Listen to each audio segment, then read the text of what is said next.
Well, I think probably the most important one is he authored the original The New Negro, which was an anthology of writings of these various artists of the 1920s.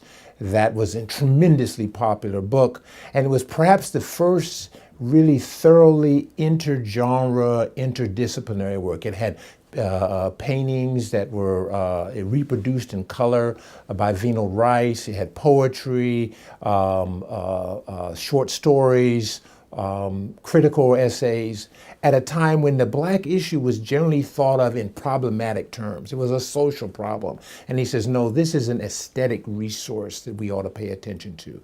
So in that sense, he changed the conversation about what it meant to be black in the United States from one of being a ward or problem to actually an asset. So I think that was probably his signature contribution.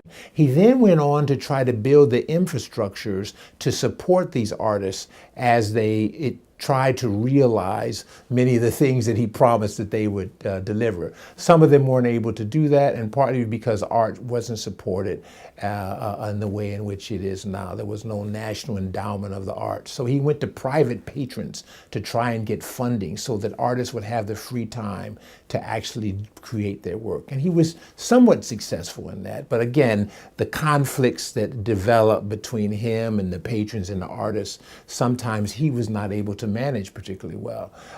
He was a person who was a power-hungry person in many ways. And so sometimes that need to control actually destroyed the relationships and kept them from realizing the things that he wanted to do. But the thing that's really captivating about him is that he refused to stop even when things went badly. Even when the personal patronage structures disintegrated, he went on and created what I think was a real innovation, more corporate and institutional patronage.